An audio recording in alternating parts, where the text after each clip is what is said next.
hemos leído de pronto el libro de Apocalipsis, ¿verdad? Así sea por curiosidad. A veces uno lo mira como que, uy, venga, ¿qué será eso? Y en el libro de Apocalipsis, en los primeros 3 capítulos, hay un mensaje, o hay varios mensajes que son dirigidos a las iglesias, ¿recuerdan? Entonces está el mensaje dirigido a la iglesia de Éfeso, de Esmirna, Pérgamo, Tiatira, Sardis, Filadelfia y la Odisea. Y a veces, obviamente, el mensaje que siempre buscamos es el mensaje espiritual, el mensaje teológico, pero en este libro en particular, el apóstol Juan utiliza como figuras de lo que está sucediendo en el entorno para poder dar un mensaje más claro. Entonces, como que yo necesitaría haber estado en ese lugar. No sé si me entiendo, me hago entender de esta manera. Hay chistes que nosotros echamos en Colombia que de pronto un venezolano queda perdido. ¿De qué están hablando? Para el resto todo el mundo se rió, pero el venezolano quedó, ¿por qué? Y puede suceder lo mismo si fuera al contrario, porque hay cosas que se entienden solamente en el contexto de lo que está sucediendo. Y coloco este ejemplo para decir que eso es lo que pasaba a veces en unas figuras que utilizaba el apóstol. Y por ejemplo, en el último mensaje, el de la Odisea, quisiera primero decirle algo para que usted entre en contexto. Entonces resulta que la Odisea era un lugar que se encontraba en un lugar de Asia, y muy cerca de ese lugar había otro que se llamaba Hierápolis. Hierápolis era conocido porque había baños termales. Entonces yo no sé si será como en esta época, donde la gente de fin de semana se iba para el baño termal allá a relajarse, a sentirse gallina y meterse en el agua caliente para que aflojara un poquitico la tensión de todo el tiempo. Y era conocido ese Hierápolis por esos baños termales. Pero no solamente estaba ese lugar, sino de pronto en otro sentido, pero muy cerquita, estaba Colosas. Y Colosas era conocido porque tenía unas fuentes de agua muy chéveres que venían del Nevado. Entonces el agua era muy fría, muy helada, pero estaba en ese lugar.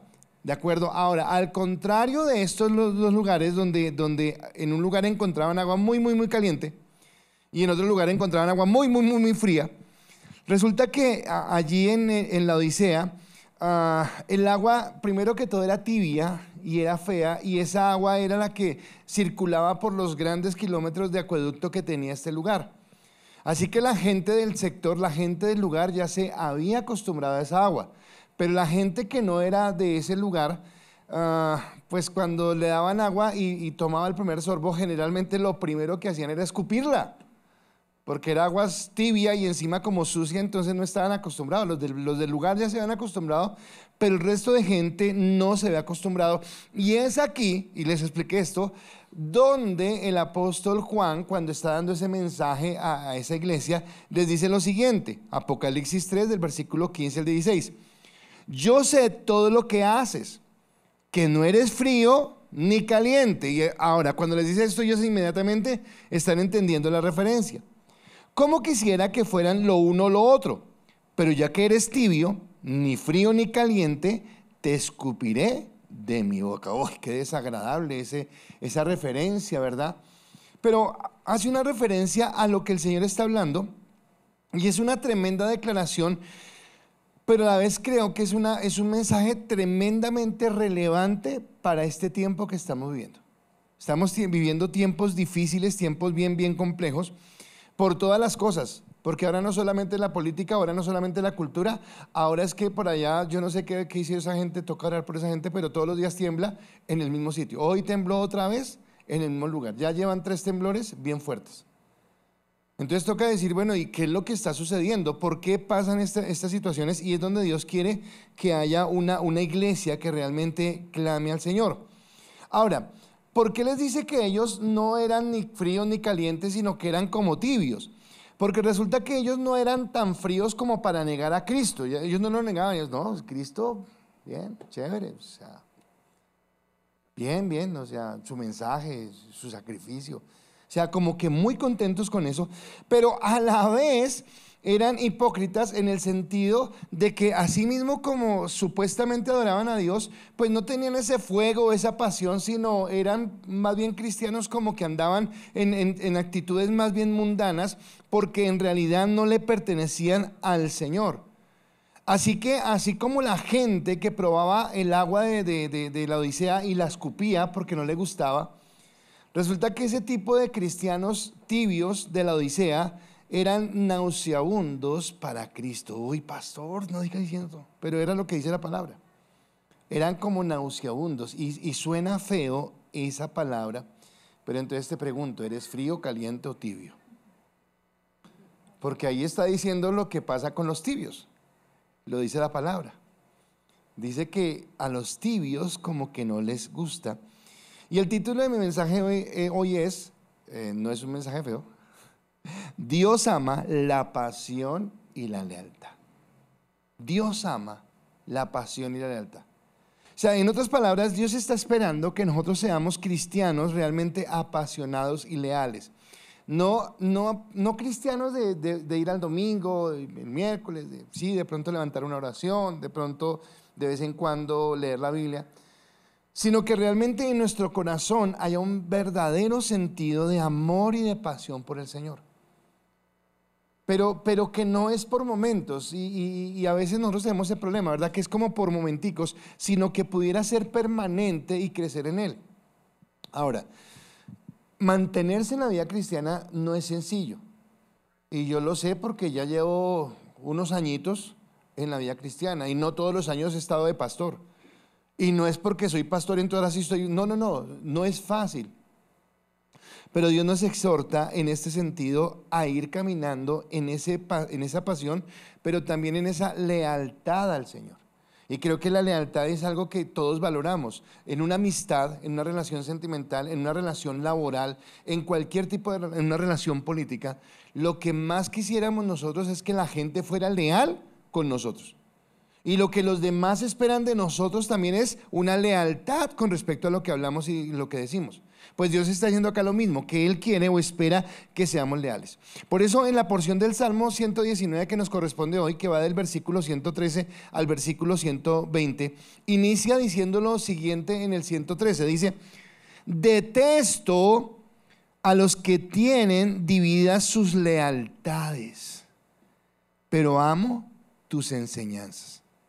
Y quiero como que colocarle a todos los textos, versículos que lea de este párrafo, de esta estrofa, el sentido, porque creo que es bien fuerte, porque detesto a los que tienen divididas sus lealtades. O sea, a las personas que no son de una sola faz, o sea, sí o es no. O cuento con usted o no cuento con usted, o vamos o no vamos. En el sentido de lo que Dios está diciendo en cuanto a las cosas que hacemos. Ahora, el salmista muestra, y si me permite el término, porque no sé si este término esté bien usado, pero si me lo permiten por este momento, él expresa como un odio santo. ¿Existirá eso, un odio santo? Pero digamos que en este caso está expresando un odio santo sobre aquellos que están mostrando un doble ánimo, sobre aquellos que no están mostrando como una firmeza con respecto a su vida cristiana. Como que hoy sí, mañana no, o como que en un ambiente sí y en otro ambiente no. ¿Recuerdan cuando Pablo recriminó a Pedro? Y lo recriminó porque cuando no estaban los judíos, entonces con los gentiles, qué amores, qué cariños, tomemos chocolate, comamos queso, hagamos onces. No, qué gente tan querida esta. Pero llegaban los judíos y no sé, no los conozco. Y Pablo le dice: hermano, sí o no, pero usted no puede seguir en esa doble militancia de que cuando no hay nadie que lo vea, ama a los gentiles, pero cuando lo ven entonces ya no los ama. Y lo mismo es lo que nos está diciendo Dios en este sentido. Y creo algo que es bien importante, y es que la discusión no es, no la discusión, sino la comparación que está haciendo acá el salmista, no es entre los cristianos y el mundo. No. La comparación que está haciendo es entre cristianos. Entre cristianos que anhelan ser leales para Dios y cristianos que solamente quieren ser leales. El que lo anhela, lo busca, lo desea, lo muestra, sus evidencias. Hay otros que dicen: oiga, tan chévere que sería, ¿no? Tan bueno que sería caminar en Dios más fuerte. De pronto un día lo voy a intentar. Es como la diferencia que está mostrando en ellos. Y yo veo dos ejemplos de esto en pasajes de la Biblia. Voy a tomar uno del Antiguo Testamento. Y en el Antiguo Testamento ustedes, yo creo que recuerdan a Elías, aquel profeta que oró para que no lloviera durante 3 años y medio y no llovió, y después oró para que volviera a llover. Y cómo esa falta de lluvia fue para reprender al pueblo, porque estaban en eso, en una doble militancia, en una doble moral, en un doble ánimo. Y entonces llega un momento donde Elías llega al Monte Carmelo y le dice, bueno, hoy vamos a decidir esto, y vamos a ver qué es lo que pasa, cómo está usted. Y usted podría decir hoy, bueno, Dios también nos está preguntando, bueno, ¿cómo estamos hoy? Y en el primer libro de Reyes, capítulo 18, versículo 21, le dice lo siguiente: Elías se paró frente a ellos y dijo, ¿hasta cuándo seguirán indecisos, titubeando entre dos opciones? Si el Señor es Dios, síganlo, pero si Baal es el verdadero Dios, entonces síganlo a él. Sin embargo, la gente se mantenía en absoluto silencio. O sea, yo pienso que se sintieron regañados, ¿verdad? Pues cualquiera, ¿no? Bueno, caballeros, o es Dios o quién es. ¿A quién están siguiendo? Su lealtad realmente, ¿a quién la están mostrando? Si es a Dios, bueno, con carácter, con decisión, vamos detrás de Dios. Pero si no, no sé si lo diga así. Yo siempre tengo cuidado en decir esto porque siempre recuerdo a la persona que dijo, usted me dijo que no volviera a la iglesia. Pero si no, no pierda el tiempo ni haga perder el tiempo. Ahora no, ay no, entonces me siento mal, pastor, mejor no. No es esa la intención. La intención es realmente llevarnos a entender que necesitamos caminar en Dios. Ahora, eso lo encuentro en el Antiguo Testamento, pero resulta que también en el Nuevo Testamento, en las cartas, en una de ellas, en la carta de Santiago, Santiago lo dice también en otros términos. Voy a leer primero hablando de una demanda que había, y entonces Santiago dice, ok, con respecto a su demanda, Dios escucha la demanda, pero después dice, ¿a quién le contesta? Bueno, demanda o petición, y después dice, ¿a quién le contesta Dios esa demanda o esa petición? Dice en Santiago capítulo 1, versículos 5 al 8, dice, si necesitan sabiduría, ahora, ¿quién acá puede decir que necesita sabiduría? En todos los aspectos de la vida uno necesitaría ser sabio para tomar decisiones correctas. Y si necesita sabiduría, pídasela a nuestro generoso Dios y Él se la dará. No lo reprenderá por pedirla, o sea, Él no se molesta por eso. Cuando se la pidan, asegúrense de que su fe sea solamente en Dios. Y acá empieza a decir que su fe solamente sea en Dios. Y no duden, porque una persona que duda tiene la lealtad dividida y es tan inestable como una ola del mar que el viento arrastra y empuja de un lado a otro. Estas personas no deberían esperar nada del Señor. Su lealtad está dividida entre Dios y el mundo y son inestables en todo lo que hacen. Wow, por eso le digo que no está hablando entre los cristianos y el mundo, no, porque el mundo ya sabe para dónde va. Y un cristiano verdadero también sabe para dónde no va. Pero según esto, un cristiano tibio, un ratico va para acá y otro ratico va para allá. Un ratico está amando a Dios con todo su corazón y quebrantado delante de Dios, y otro ratico está huepa, esto sí es muy bueno, en otro contexto. Y entonces está diciendo, bueno, o es acá o es allá. Decía un presidente que de pronto, un candidato a presidencia que fue senador y congresista y ministro y todo, que muchos no conocen acá o no conocieron, pero ese ministro decía, o chicha o limonada, pero decídase, ¿en dónde está? Así que por favor voltee el que tiene a su derecha y dígale, o chicha o limonada, ¿en dónde andamos? ¿Estamos o no estamos? Entonces básicamente lo que están expresando estos versículos, así muy tiernamente y muy amorosamente, es que no podemos ser hipócritas. Así con amor está diciendo eso. O sea, no podemos ser hipócritas con Dios. No podemos tener la mente dividida entre Dios y el mundo. Entonces, y acá hay dos escenarios en los que podemos ser hipócritas. Entonces lo que está diciendo es, no podemos decir que amamos a Dios cuando todo está bien, y cuando viene la prueba, ya no amo a Dios porque vea esa prueba que me dio. No. Amo a Dios en las buenas y amo a Dios también en las dificultades. Pero tampoco puedo amar a Dios cuando estoy como mis hermanos, porque usted llega a la iglesia y, ¿cómo estás? Dios te bendiga, Dios te bendiga. Dios es amor, como lo queremos, lo amamos. Y usted llega a otro lugar y también lo mismo. Cambia, pero para el otro lado. Entonces como que en la iglesia todos lo ven como el mejor cristiano y en otros lados también lo ven como el mejor rumbero, como el mejor cuentachistes, o como el mejor chismoso, o como el mejor lo que sea. Entonces al fin, ¿qué? ¿O es o no es? Tiene que tomar una decisión. Estaba en todo este contexto político, estaba escuchando que llamaron al procurador para que definiera sobre una situación. Y entonces decían, lo que pasa es que él quiere estar bien con todo el mundo y él tiene que entender que en algún momento una decisión que tome tendrá que desagradar a alguien. Yo, wow, sí, tienen razón. Bueno, también tenemos que entender esto, que cuando yo quiero ser buen cristiano, aunque yo pretenda estar bien con todo el mundo, en algún momento la forma de actuar o la decisión que yo tome desagradará a alguien. Y acá es donde tendré que entender si mi deseo es agradar a Dios o agradar al mundo. ¿De acuerdo? En esto estoy. Y quiero entonces desarrollar el Salmo en 3 pensamientos. Y mi primer pensamiento es: Dios ama a aquellos que confían en Él sin negociar sus principios. Y la palabra clave acá en este primer punto es confianza. Por favor, memorízelo para que al final del servicio lo recordemos. El primer punto, la palabra es confianza. Dios ama a las personas que confían en Él sin negociar sus principios. O sea, confiar en Él al punto de no negociar sus principios, está diciendo es que aún por encima de las adversidades, por encima de las cosas que sucedan, vamos a serle fieles a Dios. Entonces Dios no quiere que nuestro amor sea solamente de labios para afuera, no es suficiente. ¿Cuánto amo yo a Dios? Bueno, resulta que si usted le pregunta a muchas personas, sí, hoy hay agnósticos, hay ateos y toda esa gente que le va a decir que no cree en Dios, eso existe.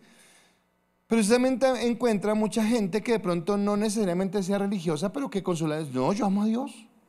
Y generalmente esas personas dicen, y tengo mi propia relación con Él y yo nos entendemos. ¿Cómo es? No sé, pero dicen que tienen esa relación.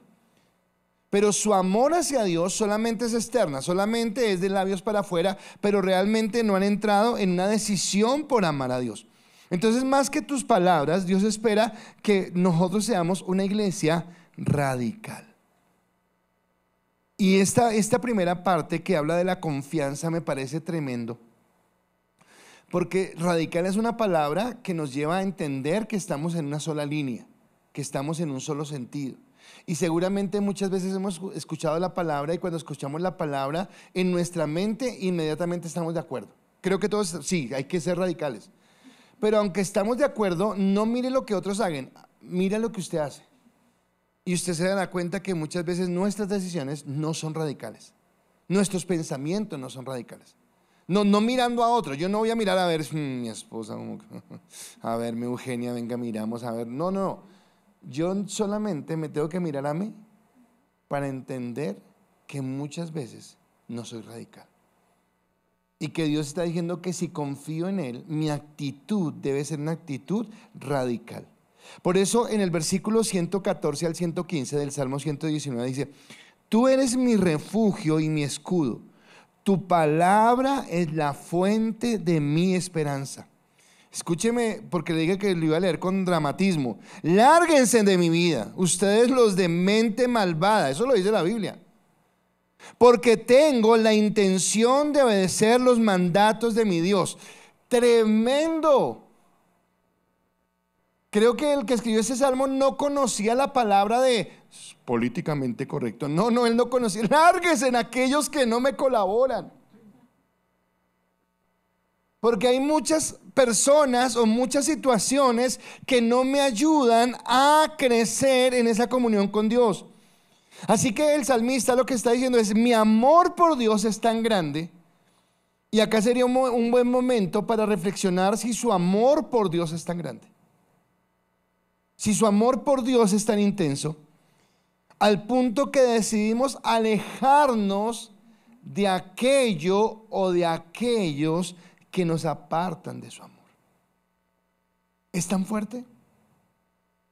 Y acá es cuando yo hablo que nosotros no podemos abrir el corazón, no podemos abrir la puerta, porque muchas veces, hablando de lealtad, que es el asunto, tomamos tantas lealtades. Una vez me pasó algo, y esto que le voy a contar es verdad, o sea, no es chiste. De pronto suene chistoso, no sé, de pronto a mí me suena chistoso y a usted no, pero de pronto suena chistoso, pero es de la vida real.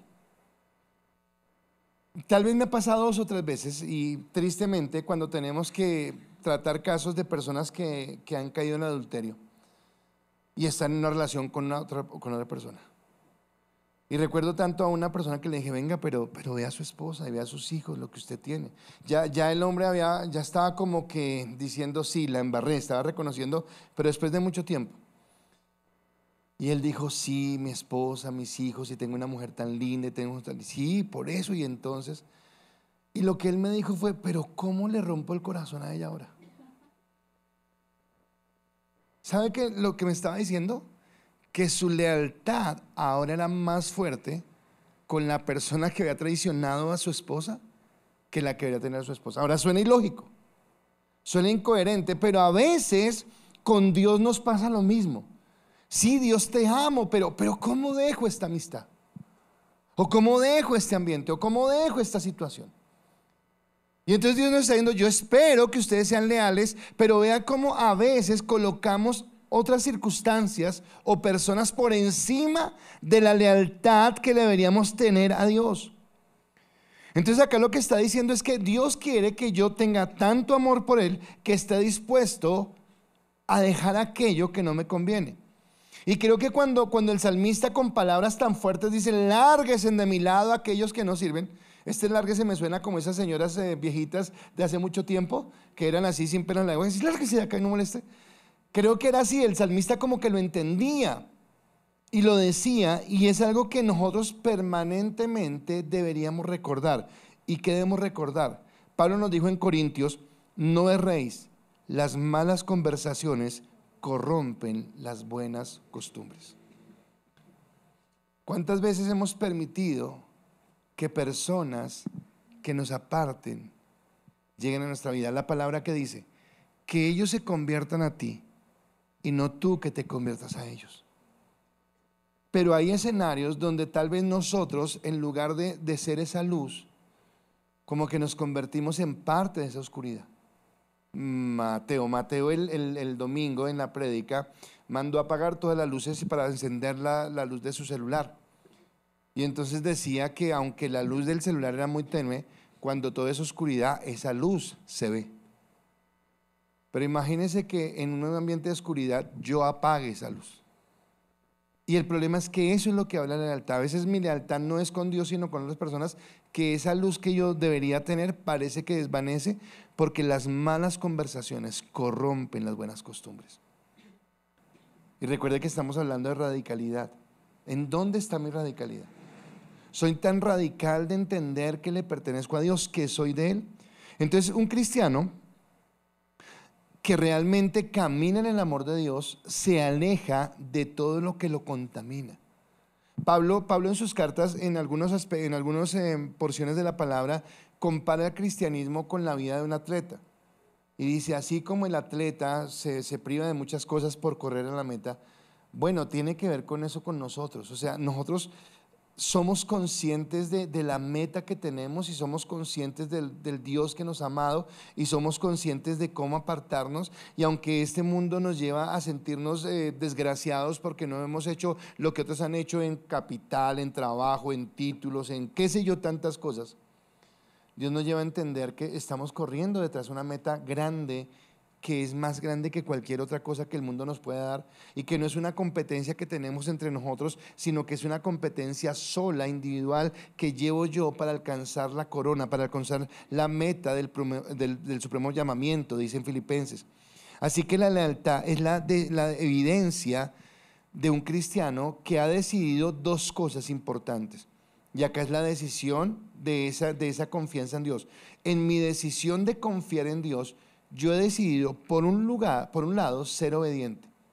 Entonces por un momento piense, no como una prédica, sino piense como una reflexión personal. ¿Cómo estoy yo en mi decisión de obedecer a Dios?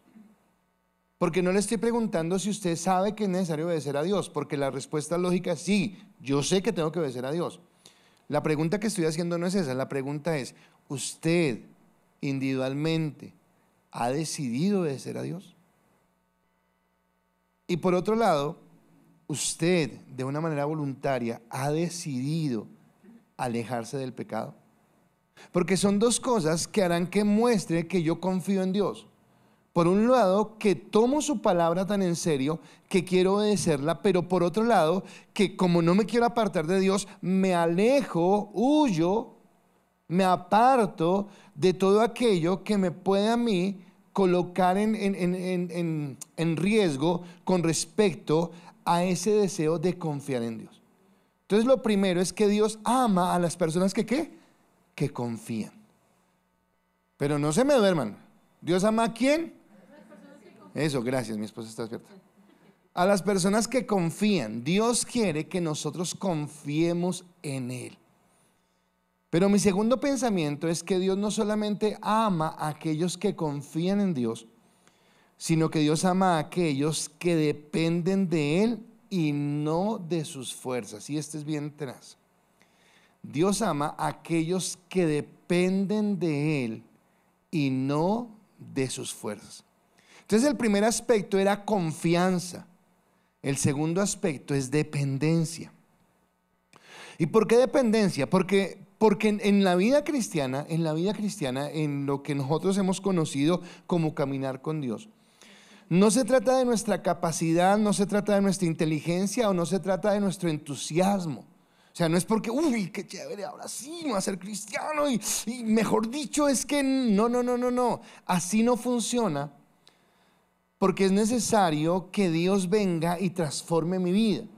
Pero para que Dios venga y transforme mi vida, yo necesito rendir mi corazón, mi mente y mi vida delante de Él. Si uno de nosotros quisiera hacer un curso de salvavidas en un río, en el mar o en una piscina, lo primero que tendría que hacer es aprender a nadar, ¿no? Por favor, aprenda a nadar. Pero lo segundo que tiene que usted aprender es que al salvavidas lo que le dicen es no se bote cuando el tipo se esté ahogando apenas que está empezando. No se bote ahí. Espere que ya esté como medio esto y ahí sí se bota.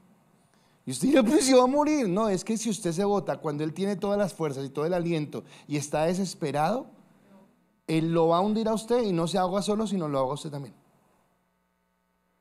Porque usted necesita que él se quede quieto y que dependa de usted para que usted pueda colocarlo en una posición apropiada y sacarlo del agua. Estuve visitando a Gabriel Gómez y me dolió mucho pues la situación, porque obviamente eso es su recuperación.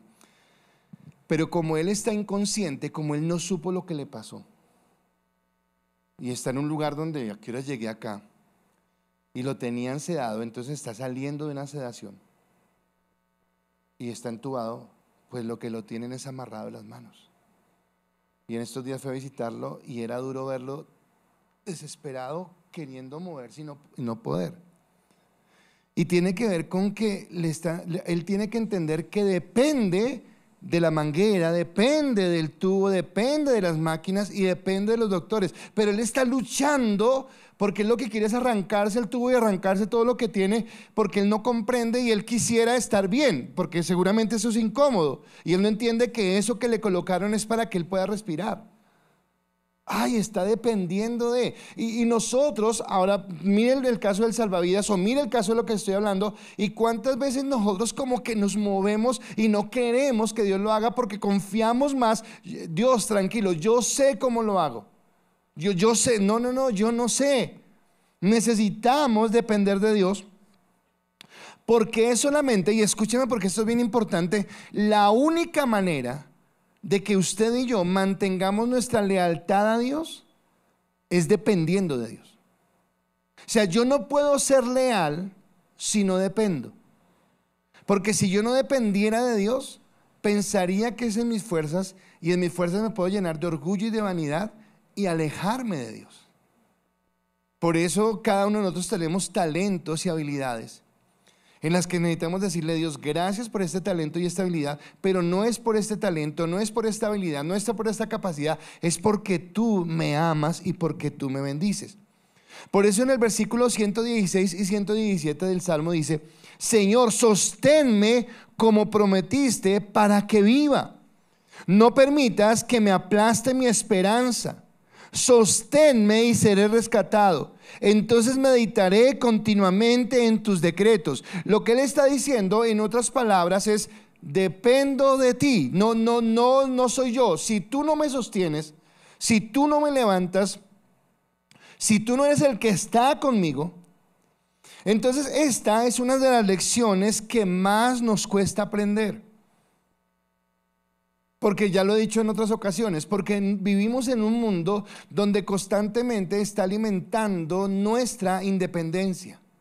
donde constantemente nos está diciendo de lo capaces que somos, de lo geniales que somos, de lo increíbles que somos, de, mejor dicho, como nosotros no hay otro en este mundo. Y eso es una mentira. Porque yo necesito ir a Dios con la cabeza agacha y diciéndole a Dios, si tú no eres el que me sostiene, yo no puedo mantenerme en esto. Mi corazón es engañoso, mis sentimientos son engañosos. Así que Dios desea esa dependencia, pero esa dependencia a Dios, ¿cómo se hace evidente? ¿Cuándo yo muestro que estoy siendo dependiente de Dios? Muestro mi dependencia a Dios en el grado de obediencia que tenga Él y que le tenga su palabra. Entonces hay cosas básicas en las que nosotros sabemos que tenemos que ser obedientes. No vamos a mentir, no vamos a robar, no vamos a, qué sé yo, decir vulgaridades. Ok, pero digamos que esa es una obediencia muy básica, muy superficial. Pero si yo quiero depender más de Dios, necesitaría sumergirme más en la palabra, y sumergiéndome más en la palabra, necesitaría entender que hay cosas que Dios quiere más de mí. Creo que eso es lo que decía David cuando en el Salmo decía, Señor, examíname y mira mi corazón. O sea, hay cosas que yo entiendo lógicamente y de las cuales me he apartado. Dios, ahí estoy súper bien. Pero Dios, mira si en mí hay algo que no te agrade. Mira si tal vez hay una actitud, si tal vez hay un pensamiento, si tal vez hay algo que no esté conforme a lo que tú quieres, porque tal vez yo pienso que soy magnífico, yo pienso que estoy haciendo súper bien, pero es tu palabra la que me revela realmente qué tan bien estoy y cómo estoy caminando en esa obediencia. Así que volvemos a lo mismo del punto anterior. No es solamente un deseo de agradar a Dios. O sea, tú no puedes solamente desear agradar a Dios. Tú tienes que decidir agradar a Dios. Y de desear a decidir hay una diferencia muy grande. Yo puedo desear comprar algo que es muy costoso. Yo puedo desearlo. Pero si solamente lo deseo, toda la vida se me va a ir en el deseo, nunca voy a hacer nada. Solamente en el momento cuando decido que voy a comprar eso, voy a ponerme pilas para saber cómo voy a alcanzar eso que quiero lograr. Entonces Dios no quiere de ti solamente un buen deseo, Dios quiere de ti y de mí una decisión de caminar en Él. Así que entiendo que a lo que a Dios le agrada es mi sujeción y no mi creatividad.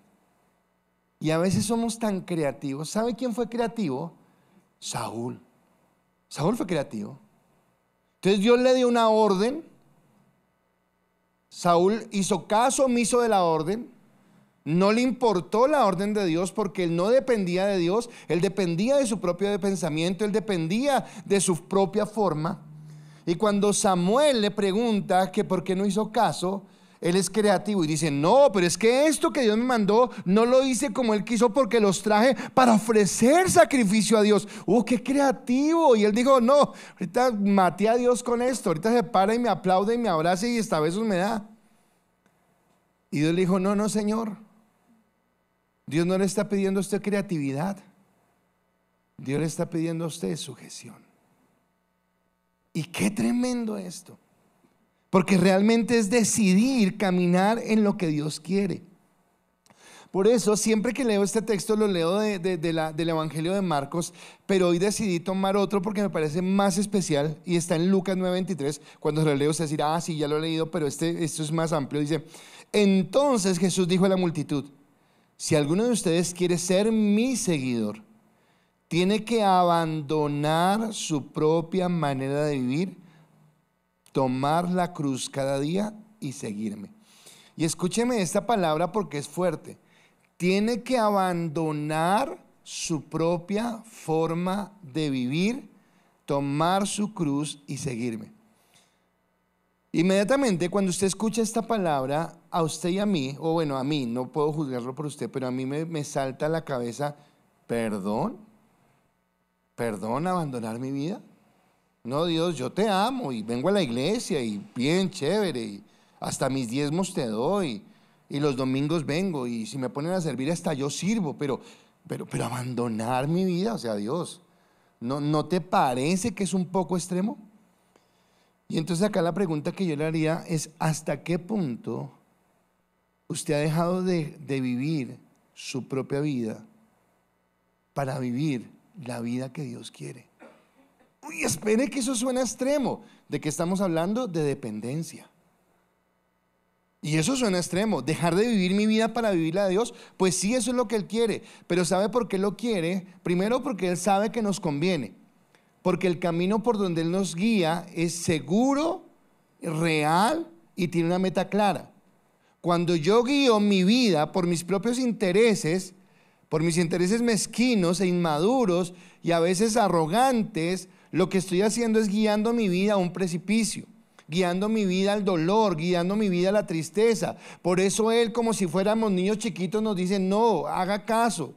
Cuando usted tiene un niño chiquito y va por una avenida llena de tránsito, usted no lo suelta de la mano. Y el niño hace esto tan imposible porque él quiere salir corriendo. Y usted le dice: no, no lo voy a soltar. Y puede llorar lo que haga, pero me importa más su vida, al punto que no lo suelto, porque si lo suelto usted sale corriendo y lo va a atropellar un carro. Hoy mi esposa salió con un perrito allá, no sé qué, ahora anda de perritos. Es lo que faltaba. Dios, ¿qué ha pasado? Y resulta que salió con el perrito que es de mi suegra y lo llevaba, y no sé qué fue lo que fue a hacer y le pegó su susto. Porque el perro, que no es coherente, salió corriendo sin ver que venía el bus. Y yo no lo alcanzó, no mentiras, no lo atropelló el bus. Pero en ese sentido, ella, ¿por qué lo tenía agarrado de la correa? Porque el perro no puede discernir el peligro. ¿Por qué Dios nos quiere llevar en dependencia? Porque yo no discierno el peligro. Porque yo voy y no mido las cosas. Ahora, pero no solamente Él quiere que yo deje de ver mi vida para vivirla a Él porque sí, sino porque el primero que dio ejemplo fue Él mismo. Usted alcanza a dimensionar que Cristo dejó de vivir su vida en el cielo para venir a incomodarse en esta tierra y vivir una vida que no le correspondía. Jesús no tenía por qué haberse hecho hombre. No tenía por qué haber venido a, qué sé yo, llenarse las manos de callos lijando los palos de la carpintería de su papá. No tenía por qué haber aguantado las imprudencias que nosotros como seres humanos le dijimos cuando estuvo en la tierra. No tenía por qué haber ido a la cruz. Pero Él dejó de vivir su vida por vivir en la voluntad del Padre. Y dejar de vivir su vida por vivir la voluntad del Padre es lo que nos lleva a nosotros a entender que lo que Dios quiere es que yo deje de vivir mi vida para vivir la voluntad del Padre. Y acá eso es fácil entenderlo. El problema es entenderlo acá. El problema es llevarlo al corazón y decir: ok, Dios, yo quiero hacerlo. Y lo que dice, ¿por qué toma el texto de Lucas? Porque dice que toma su cruz cada día. ¿Cuándo toma su cruz? Cada día. Así que es algo diario. No es algo que hago solamente cuando tengo ganas. O no es algo que hago solamente cuando me acuerdo. Ay, ¿verdad que? ¿Dónde está Dios? ¿Por dónde es? No, es todos los días que yo camino en esa guía. Y es todos los días que me someto a su voluntad. Ahora, piensa el contexto en el que tú te mueves. ¿Sí? La iglesia es un lugar donde nos movemos mucho. Pero también es tu casa, tu familia, también es el lugar donde trabajas o el lugar donde estudias. Y quisiera preguntarte, en esos lugares, ¿qué te diferencia? ¿Qué te hace diferente a los demás? ¿Qué hace que los demás te miren? Ya lo dije, algunos de pronto con admiración, pero de pronto otros te mirarán con rabia. Uy, pero no entiendo por qué me miran con rabia. Bueno, porque hay algo que marca la diferencia, que agrada a unos, pero que no necesariamente agrada a todos. Entonces, cuando tú estás saliendo a la hora del almuerzo con tus amigos, pues con tus amigos, no, tus compañeros del trabajo, y sacan cada uno su loncherita y empiezan, oiga, y sí vio ayer, no, protagonistas de novela, y sí vio que no sé qué, usted. ¿Qué te van a decir? Ay, qué bueno, ¿tú no ves eso? ¿Qué haces horas? Uy, qué rico. No, te van a decir charro, aburrido, migraño, lo que sea. Y ese es un ejemplo sencillo comparado a otras conversaciones que pueden surgir, a otros ambientes que pueden surgir. Pero ¿qué te hace diferente? Porque el primer aspecto es que Dios ama a los que, ¿qué? El primero, ¿A los que qué? A los que confían. Y el segundo es que Dios ama a los que dependen. Entonces, para que yo pueda realmente tener una lealtad con Dios, para ser leal con Dios, primero tengo que confiar en Él. Pero en segundo lugar, tengo que, si confío, depender de Dios. Entonces, no es suficiente solamente con confiar. Es confiar, es depender. Pero viene mi tercer pensamiento. Dios ama a aquellos que deciden vivir en santidad. Decisiones. La santidad es una decisión. La santidad no es una unción de yo oro para que ¡bum! Llueva santidad. No, eso no funciona así. Eso no es por ósmosis ni por aspersión. No. La santidad es una decisión personal que inicia. ¿En dónde inicia? Inicia en Dios. Porque Dios es el que coloca en nosotros así el querer como el hacer. Dios es el que hace que tú anheles conocerlo, amarlo, quererlo. Es el Espíritu Santo el que obra eso en tu vida, haciendo legal el sacrificio de Cristo sobre ti para que ahora seas por el Padre visto como justificado después de que te has arrepentido de tus pecados y empiezas a caminar en Él y has nacido de nuevo. Y la santificación es algo que inicia en el mismo momento que naciste de nuevo. No hoy conociste al Señor y en 10 años de pronto el Espíritu dice, oye, ¿por qué no eres santo también? No, eso no pasa, no, es inmediato. Si has sido tocado por Dios, Dios empieza a llevarte a querer caminar diferente, a vivir en la santidad. Así que de una u otra manera yo trabajo con Cristo en esta área.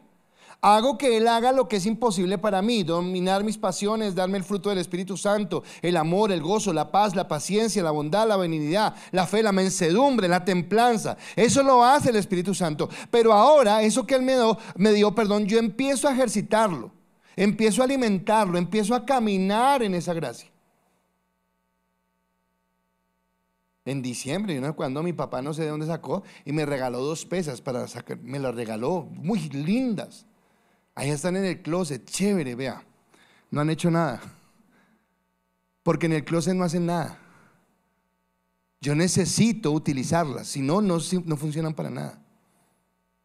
Entonces lo mismo, Dios nos ha dado el fruto, pero yo necesito empezar a fluir en ese fruto. Y ser santo es ser apartado. Pero ser apartado podría verse, quiero verlo hoy de una manera diferente, porque siempre hablamos de ser apartado y la definición está correcta. Pero entonces cambiemos ser apartado por marcar la diferencia. Ser apartado es marcar la diferencia. ¿Por qué marcar la diferencia? Porque cuando tú haces algo diferente a lo que hace todo el mundo, se nota.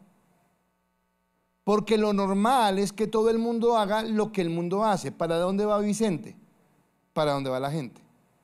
Pero cuando tú empiezas a caminar en el sentido contrario al que va la gente, por más que tú no quieras, se va a notar.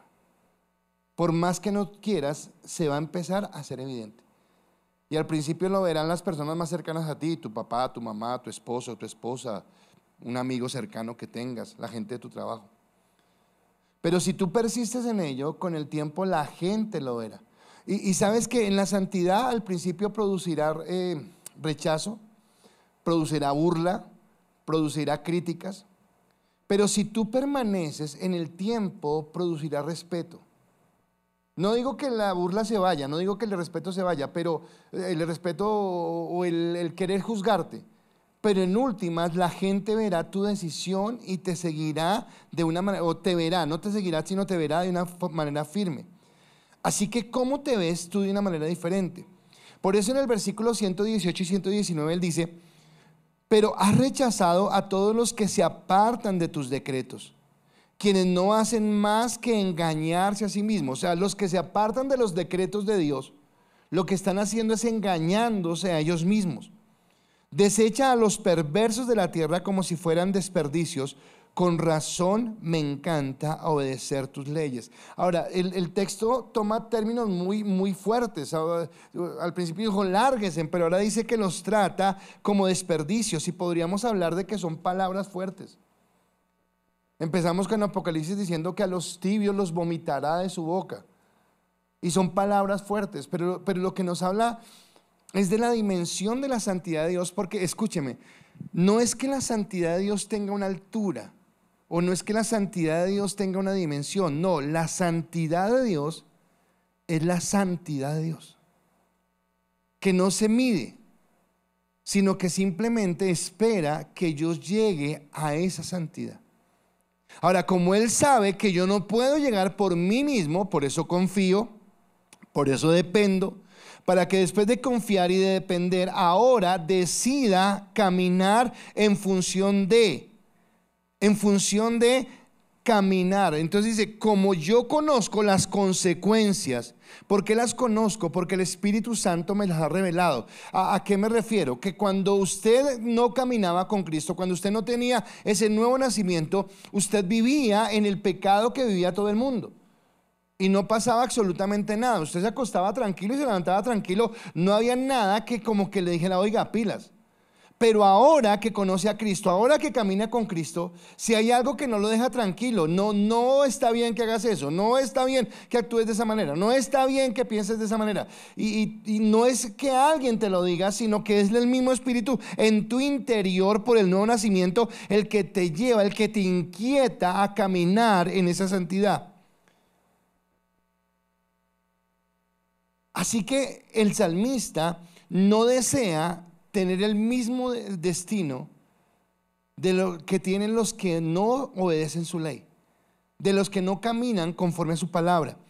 Y esa palabra que dice acá en la Nueva Traducción Viviente como desperdicio, en la Reina Valera la toma como escoria. Ahora, nosotros esa palabra escoria es fuerte, pero déjeme decirle que es escoria en un término más técnico. La gente que trabaja con metales, la gente que trabaja con oro o con plata, generalmente la trabaja y la pule para dejarlo más puro del metal, lo que es realmente, digamos que el oro más puro.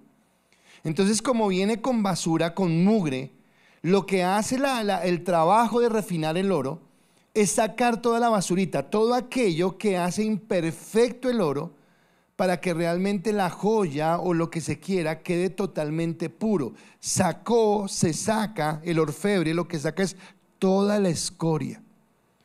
Y a eso es lo que se refiere Dios cuando hablamos de santidad. Cuando Dios te llama a ser santo, lo que Él quiere es sacar toda la escoria que hay en tu mente, en tu corazón, en tus acciones, en tus pensamientos.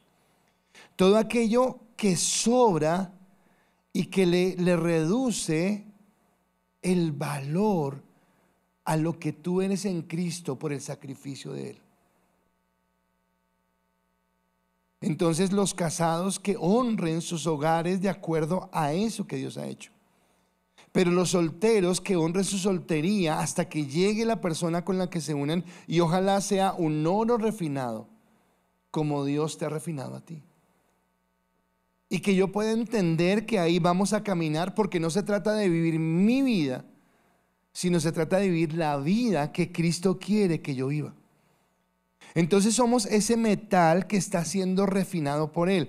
En Proverbios la palabra dice lo siguiente: quita las impurezas de la plata y quedará lista para el orfebre. Quita al perverso de la corte del rey y su reino se afianzará por medio de la justicia. En otras palabras, lo que está diciendo el autor de Proverbios es como que quitemos todo aquello que nos obstaculiza. Entonces yo les dije, en la confianza les pregunté, bueno, ¿hemos decidido confiar en Dios?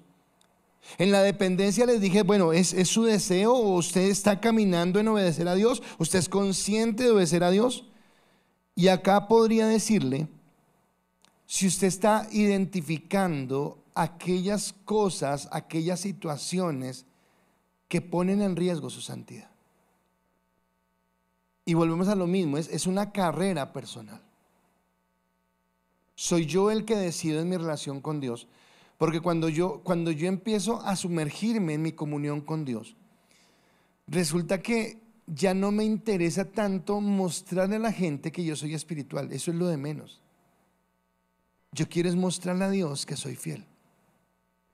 Pasó algo en el Antiguo Testamento que obviamente solamente es del Antiguo Testamento, no estoy diciendo que tiene que pasar en ahora. en este tiempo, pero que sí me da una referencia. Cuando Moisés sube al monte a recibir las tablas de la ley, seguramente en ese proceso él fue purificado y fue santificado. Pero él no es consciente de lo que está pasando. Recibe las tablas de la ley, adora al Señor. En ese tiempo de comunión con Dios, su mente, sus palabras, su pensamiento, su conducta es transformada. Él no lo percibe, él simplemente está pegado delante de Dios. Cuando él baja con las tablas de la ley, y dice que la gente se empieza a retirar de él, empieza a alejarse y empieza como a agachar la cabeza, y él no entiende lo que está pasando. Hasta que alguien le dice: Moisés, póngase un velo en la cara, porque es que su rostro resplandece. Ahora, su rostro resplandecía porque había estado en la presencia de Dios. Ahora, esto es real, pero no estoy diciendo, y ahora hasta que no resplandezca. No es eso. Porque si usted va a buscar que su rostro resplandezca, usted está en la motivación equivocada. No estoy hablando de un método para que su rostro resplandezca, no. Estoy hablando que él caminó con Dios de tal manera que la santidad fue evidente a otros, sin necesidad que él dijera nada. Entonces yo tengo que entender cómo camino en buscar esa santidad. Y es algo personal. Cada uno lo tiene que hacer. Y cada uno lo tiene que decidir. Entonces, como que la santidad o esa parte de la decisión es una decisión donde yo deseo y decido más, no la palabra es deseo, sino decido apartar de mi vida todo lo que arriesgue mi santidad. Wow, o sea, es una decisión. Es algo que yo hago. Entonces lo primero es una confianza. Lo segundo es una dependencia. Y lo tercero es una decisión. Ahora, cuando yo decido confiar, decido caminar en sus estatutos y anhelo o tomo la decisión de caminar en la santidad, pasa algo. Recordemos cómo iniciamos acá. Que Dios a los tibios los vomitara. Y tristemente, a veces caemos en una rutina donde nuestra vida cristiana puede caer en esa rutina de tibieza, de hacer las cosas porque toca hacerlas, pero olvidar el sentido de por qué lo hago. Tú me contabas algo, Derly, de tu trabajo, y me decías que de pronto tú entendías que tu trabajo era por una pasión, que tal vez como en otras actividades uno puede encontrar gente que está ahí porque el desvare. O sea, no hay nada más que hacer, pues venga a ver entonces para que me paguen. Pero que es diferente a alguien que le pagan por hacer algo, a alguien que tiene la pasión por hacer algo. Entonces es diferente a alguien que viene a la iglesia pues porque toca venir, a alguien que viene a la iglesia porque tiene la pasión por encontrarse con su Dios. Marca eso la diferencia. Entonces, como Dios desecha a los tibios, los vomita, el salmista termina su enseñanza hablando del temor como esa expresión de respeto profundo y de admiración que Dios tiene por aquellos que lo aman. Siempre me he admirado en el listado de los héroes de la fe, donde Dios dice: y Dios no se avergüenza. O sea, qué bueno que yo pueda despertar en Dios esas palabras. Qué bueno que un día Dios te mire: Sofía, Cata, Yani, mira, no me avergüenzo de ser tu Dios. Ahora, Dios nos ama porque sabe que somos imperfectos y Él nos recibió como éramos. Pero aunque Él nos recibió como éramos, Él nos recibió no para que sigamos siendo lo mismo, sino para transformarnos, para cambiarnos. Entonces yo quiero caminar en lo que Dios quiere y generar admiración en Dios. Pero eso va en esto, y quisiera que esta fuera la conclusión. Fallamos, iba a utilizar la palabra pecamos, pero no quiero ser tan drástico. Fallamos, dejémoslo en fallamos. Fallamos cuando nos conformamos solo con ser cristianos. Porque lo que Dios quiere es tu pasión y tu lealtad. O sea, más que tú te llames simplemente cristiano porque tienes ciertas actitudes que tienen todos los que son llamados cristianos, Dios está anhelando que tú tengas por Él una pasión verdadera y una lealtad verdadera.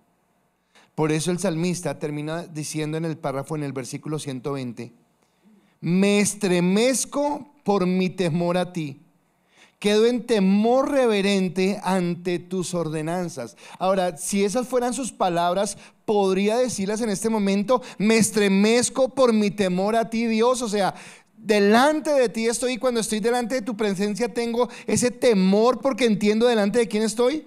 Y tengo un temor reverente por tus ordenanzas, que ese temor reverente por sus ordenanzas es un temor reverente por su ley, que en otro sentido es tengo un temor reverente por obedecer lo que tú me indicas cada día. No en las cosas superficiales que todo el mundo obedecería en su raciocinio propio, sino cuando yo me sumerjo en la palabra y empiezo a entender que Dios demanda cada día algo más de mí. Si Dios no está demandando cada día algo más de mí, quiere decir que no estoy caminando al lado de Dios. Porque Dios va a querer cada día llevarme a crecer en esa comunión. Así que espero que lo podamos entender y que podamos entender que Dios ama la pasión y la lealtad que hay en nosotros. Y que para llegar a esa pasión y a esa lealtad necesito primero, segundo y tercero, decidir. Confiar, depender, decidir. 3 cosas básicas de la mano de Dios. Dios, decido confiar en ti.